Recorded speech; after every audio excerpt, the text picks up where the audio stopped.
What's good, everybody? Timeless Traveler here, and welcome to my How to Redstone series, where we talk about all things redstone, from basic components to advanced circuitry and wires and whatnot, the do's and don'ts, the technical aspects, the cans and can-nots, everything redstone will be in this series. So don't forget to hit that like button, subscribe to my channel, and slap that notification bell if you want to stay up to date on all future content. Now, without any further ado, let's go ahead and get on with the episode. Now, in today's episode, we're going to be going over the basics part 1. Okay, we got 6 things to discuss. We got our redstone or redstone dust. We have our redstone torch. We have our levers, our block of redstone, stone button, and our redstone repeaters. Now, if we come along over here, you can say we have a little display setup with all of the components that I listed just now. And we're going to go over with our redstone first. Redstone or redstone dust carries a max signal strength of 15 blocks. We can take this circuit all the way from spawn to the far lands, anywhere you want to go, but the signal strength itself, the bits that are powered, will stop at 15 from the source that is powering it. Our next item on today's list is going to be the redstone torch. It powers all blocks but the one supporting it, and it can be deactivated if powered. We don't need to talk much about that now. That is some more advanced redstone stuff. Right now we're going over the basics. Just know for now that it can be deactivated, okay? Now, as we can see here, it is not powering the block that is touching it, as we said, the one that's supporting it. Now, it will power all the other blocks. You can see it powers the block that is on top, and it powers everything off to the side.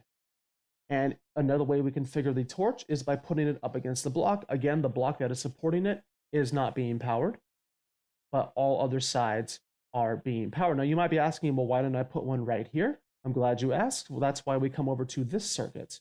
So as we can see, it is powering the block right on top. And the reason why I did not show that in the first one and have both of them combined is that it's going to create a bit of a rapid pulse, and then it will eventually just burn out. We don't want that to happen. For demonstration purposes, I just split them up into 2 different circuits.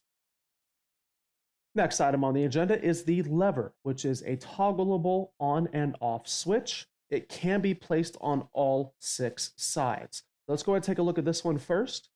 As you can see, we can put this lever on all 6 sides of a block, meaning that we can give power to that block and have it come out all different directions. Let's take a look over here. If we flip this lever, you can see it outputs a signal like so.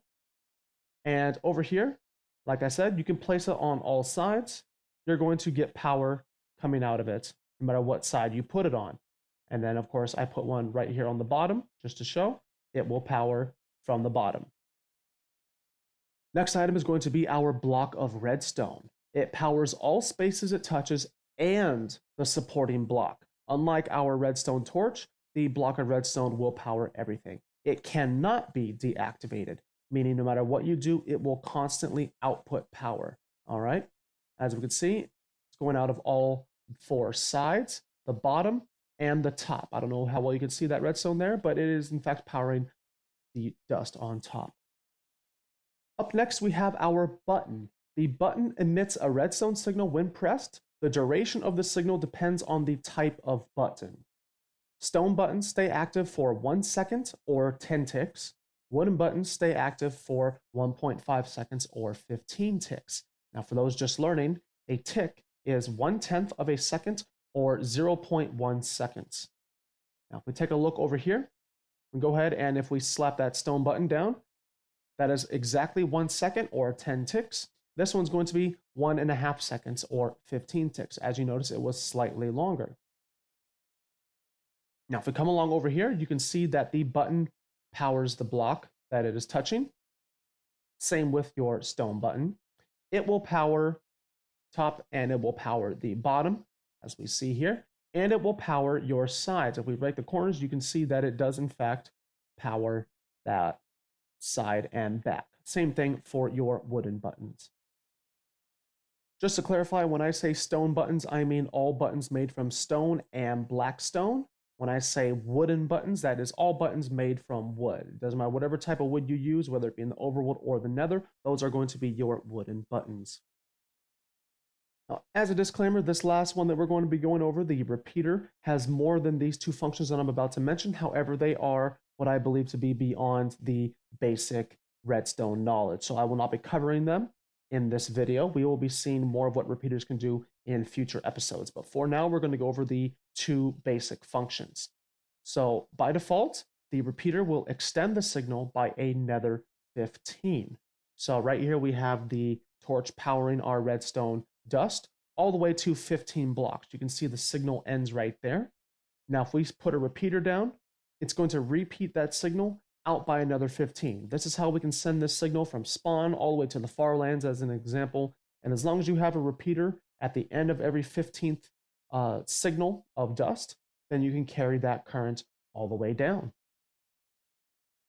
And the next function of a repeater is that it can delay the signal by 1 to 4 ticks. All right. What that means is that when we put an input in or give it a signal, it can hold that signal and wait between 1 to 4 ticks or 1/10 to 1/4 of a second before it outputs the signal. Okay.